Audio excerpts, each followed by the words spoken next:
I'm Craig Kenneth, a relationship coach and a psychotherapist. Every relationship is different and every breakup is different. Work with me and you'll get professional help on your situation. And if you're in no contact, focused on personal growth, my workbook series, The Knowledge, will help you make changes like you've never made before. Available now at AskCraig.net.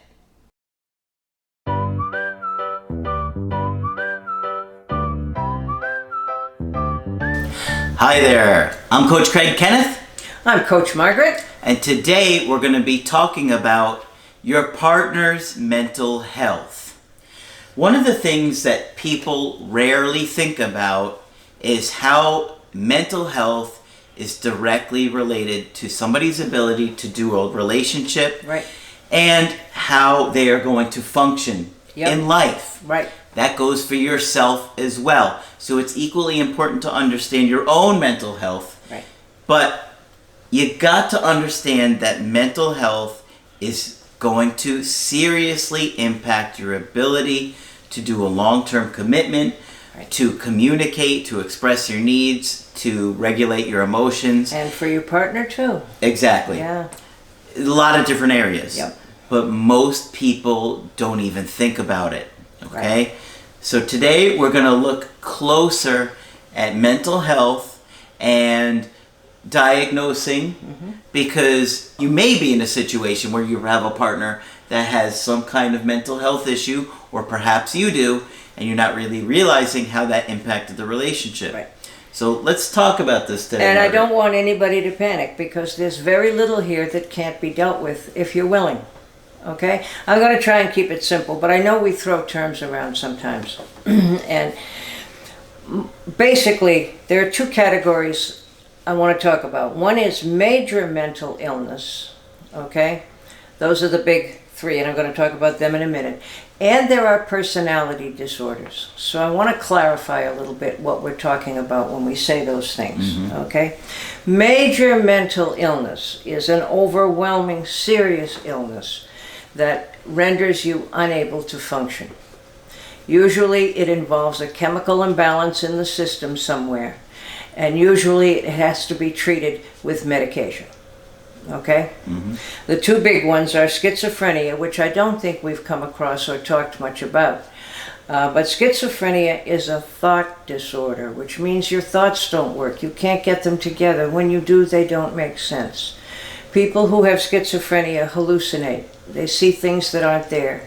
They have conversations with people who aren't there. Yeah. Okay? And you've had some experience with that, right? Yes, I often have Not for conversations yourself. with people who are not there, and they usually agree with me. Yes, I have had some experience with that. I worked in a mental hospital, and it's very eerie to see. I can remember a particular little man who was hallucinating, and he was talking to whatever or whoever he was seeing, sometimes in English and sometimes in Spanish. And after that passed and he was kind of calmed down again, I asked him what the difference was, and he said, well, I was talking to two kinds of people. Some spoke Spanish and some spoke English. Oh, okay, thank you for talking to me about that. Yeah. Fortunately, we have wonderful medication now for schizophrenia. And for those of you who are old enough to remember, there used to be huge, big brick mental hospitals in every community or in every area. And usually that was for people who had schizophrenia. But by now, since about the 1970s, the medication has gotten so good, we don't have to look at those long-term hospitalizations anymore. And that's a wonderful thing and truly a blessing. Okay? So that's one major mental illness. Do you know if there's any research on what causes schizophrenia? There is more research than you'd ever be able to read. And particularly in the old days when we couldn't medicate it, you would see people on corners talking to themselves. I remember one man who was rather charming who said he used to preach to the alligators until they got back in the water. But people would do very strange things. And there is an enormous amount of research which has helped us discover the drugs that help. But do we have a clear answer yet? No.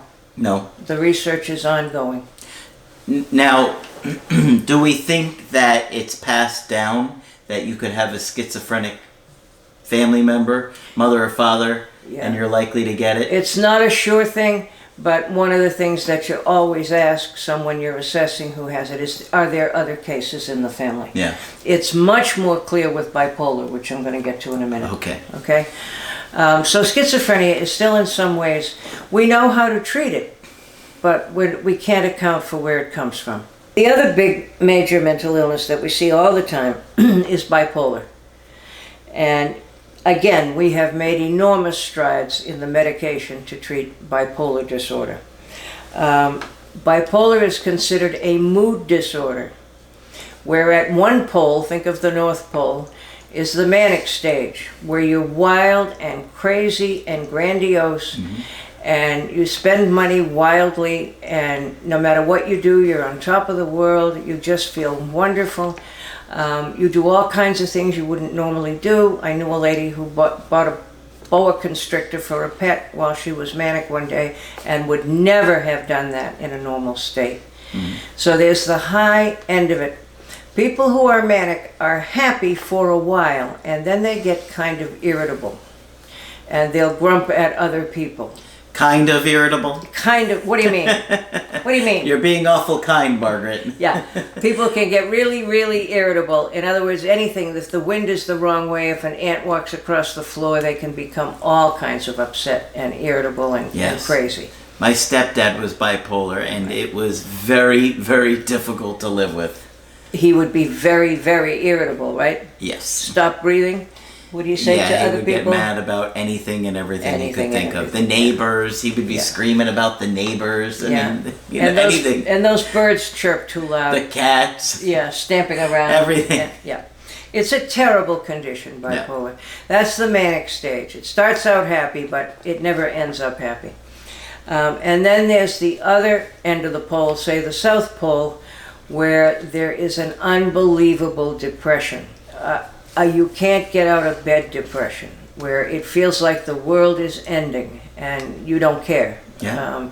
And I've seen that too. You've seen both ends of it. Laying on the floor for months at a time, just watching TV. Yeah. You know, that's what he would quit jobs that he would be making great money at, blame the boss and get mad at the boss for stupid things, where he'd be making, a big figure income, and he would just quit because the boss slighted him in some small way. Wow. And it was a sales type job, so that's what's going to happen in that kind of environment. But he must have been wonderfully charming when he was in the upstate. Yes, he probably could hilarious, sell you anything. Funny. He looked like he should have fit in with one of the Godfather movies, or Goodfellas. He could have been He would have been the guy laughing at the table with Ray Liotta and making all those guys laugh. Right. He would have been the one making everybody laugh. But he wouldn't take the medication, of course. Yeah, it was the problem. Oftentimes he would do well, and then he would say, I don't need the medication. Right. And then he'd get off it. I was talking with a very honest gentleman not that long ago on the phone who's been diagnosed with bipolar for years. He never knew whether or not to believe it. But his longtime girlfriend had left him, telling him that it was the bipolar symptoms that, made her leave him. So he really was forced to look at it in a different way. And what honest people will tell you is that there is no feeling known to humanity as wonderful as being manic. Yeah. And I've had many people tell me that. We had a client say to us recently that. Yes, we did. It feels wonderful. So taking the medication means the mania, it's going to bring you back to a more normal state. And why would you want to take a medication that's going to take that feeling away from you? Okay, so people stop taking their medications every now and then. And then they get into all kinds of trouble.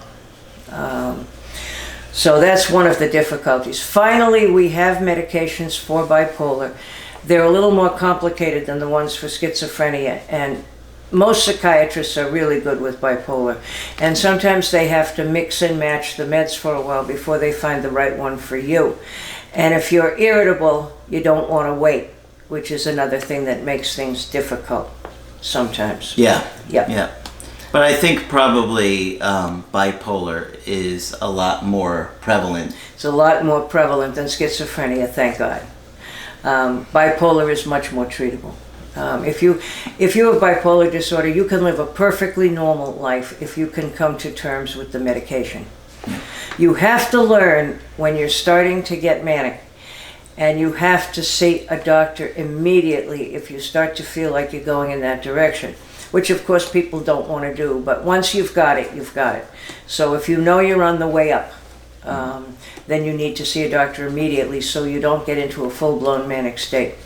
I remember I worked with one woman one time in a clinic where I worked, and if she was starting to go into a manic state, the first thing that would happen is she'd come in with more rouge on than she ever wore normally.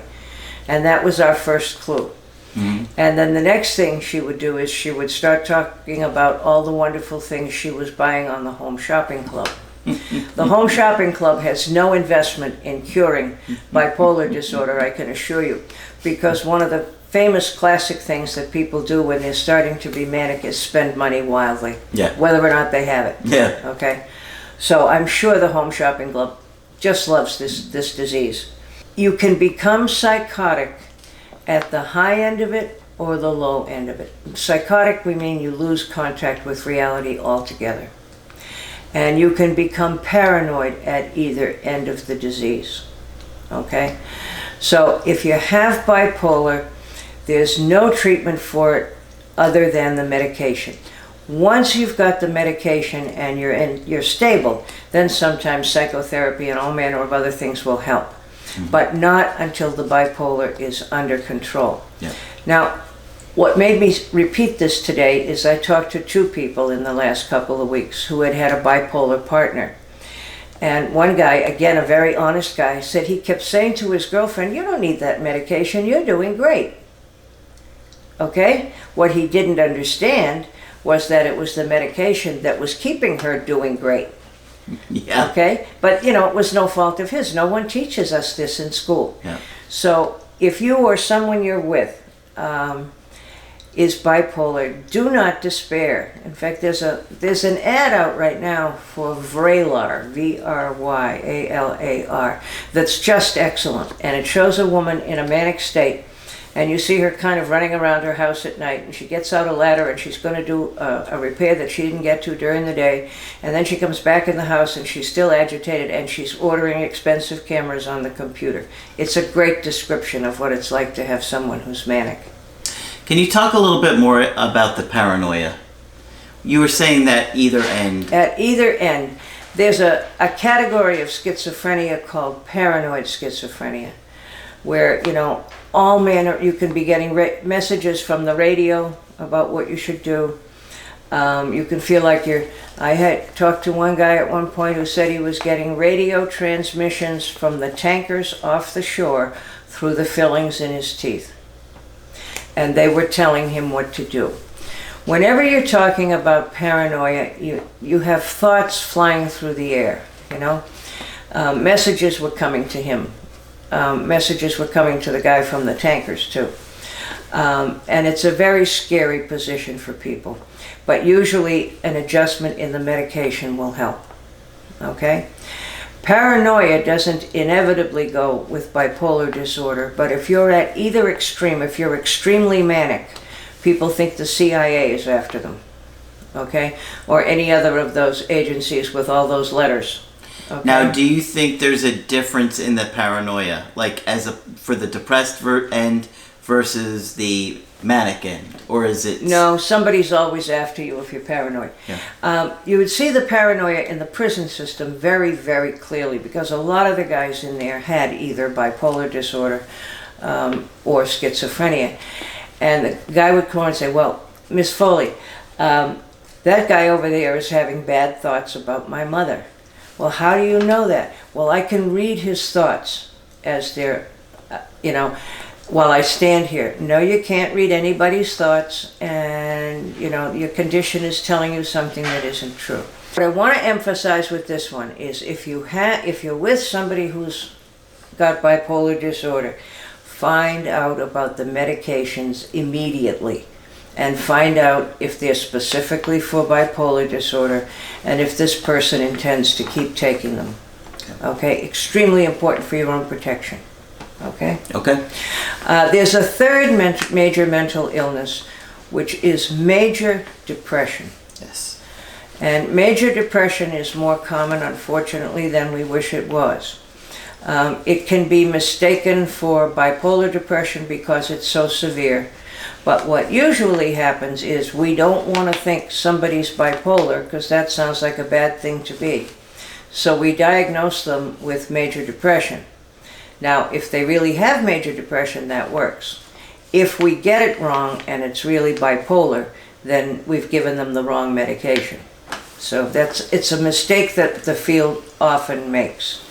That instead of acknowledging bipolar depression, we call it major depression. In any case, there are plenty of meds for major depression. Now, do you think that a good majority of the people going through a breakup are experiencing a major depression? Certainly some are. Mild to moderate depression would be more like it, but I have come across several people I thought were in a major depression, and I have said to them, you need to find a doctor, who can give you some medication for the depression, because I don't want it to get any worse. At the worst of major depression, you can have symptoms that look like schizophrenia. You can hallucinate, you can be suicidal. Major depression has some you can even be paranoid. Major depression has some severe consequences. And if you are having any suicidal thoughts, Absolutely. Please contact mental health facilities in your area. Yes. Contact your friends, contact your family. Anybody. Just reach out to somebody. Reach out to somebody, yeah. You've got to find somebody locally who can help you with that. Right. Margaret and I are not equipped to handle issues like that. So you've got to find somebody in your area. And if you are feeling, seriously suicidal enough, take yourself to the hospital. Absolutely, take yourself to the hospital. That's a great thing to do. And the reason we say that is because most people who are suicidal feel totally different in 48 hours. Okay? And I've had people say to me, well, don't I have a right to kill myself if I want to? Well, yeah, and there's nothing I can do about it except say that, don't cure the disease by killing yourself. 48 hours later, you'll feel totally different. Yeah. Okay? So I just wanted to run through the diagnostic categories. And just remember, bipolar has to be medicated. I used to have people call me and say, I have bipolar disorder, but I don't want to take the medication, so I want to come in for psychotherapy. And I wouldn't do it because it was a false promise. You have to be on the medication. If you're on the medication, I'll be happy to see you for psychotherapy. Yeah. Margaret, how long have you been doing therapy? Oh, God. 35 years at least. Yeah. Yeah. And there are going to be a lot of keyboard warriors out there that are going to get upset and angry at you because of you, quote unquote, pushing medicine. I'm pushing medicine on people, yes. But all I can do is tell you the best of my impressions, and there they are. Yeah. And bipolar disorder is the only one where I'd really push medications. I will suggest medications if you're depressed, and I will be upfront about that. But it's only with bipolar that I'm going to push it. And what about schizophrenia? Well, there's absolutely no question about schizophrenia, and it doesn't hide as well as bipolar. People can be bipolar and nobody notices for a while, but if you're schizophrenic and you're hallucinating, Yeah. It's pretty obvious when you see it happening. Yeah. Mental health is absolutely critical, and if your partner is really struggling with either of these three major issues, the likelihood of turning it around is slim, unless they're willing to get professional help to deal with it. Okay, I recognize that a lot of you people are going to disagree with Margaret's opinion on medication. That's fine. But I can tell you, Margaret does a lot of research, and she takes a long time before she forms an opinion on a situation and handling this. I know her very well, and so she would not just come out and tell you guys this if she didn't thoroughly research this for years. For years. And have a lot of personal experience with this, with adoption in the prison system, Yep. in the foster care system, Yep. in all the areas that you can imagine, the most difficult, challenging areas to work. She's done it. The other thing is, originally, we didn't have the medication. And the first medications we developed were for schizophrenia because there was so much of it and it was so pervasive. And just in the last couple of weeks, a friend of mine sent me an article from the New York Times about a psychiatrist who had passed away, and he was in his 90s. And he was really the first one who said that we can add medication to psychotherapy. And the first conclusion that we reached after that was if you took medication, you'd get better from whatever was ailing you. And if you did psychotherapy, you would get better. But finally, this guy had the idea that if you did both, you'd get better faster. Okay? And it's been a question, you certainly don't have to agree with me, but it's been a question that's been debated for many, many years. And oftentimes, out of the debate comes progress. Okay? So think about what Margaret is sharing with you. It's very important to understand that mental health is such a critical aspect of a romantic relationship. Yes. If you don't have that mental health, the relationship isn't going to be able to work for any long term. And so many of the folks we talk with out there are generous. And if you really love your partner, you'll help them work with it. And I have just recently seen some wonderful examples of that. Absolutely. You know? Yeah. Yeah. Okay. All right. Did you get everything out you wanted to share? I think I did. All right. All right. Hopefully you guys found this informative and helpful, and put a like on this video for Margaret and her hard work and research. Of course, if you want to get our help personally, just go to my website, askcraig.net. Sign up for the coaching option that works best for you. I do emails and I do Skype. Margaret is also available for Skype coaching. Please feel free to sign up with me. I would love to talk with you. Just click on Margaret on the top of the website to do that. But that's it for this video. I'm Coach Craig Kenneth. I'm Coach Margaret. And we will talk with you soon.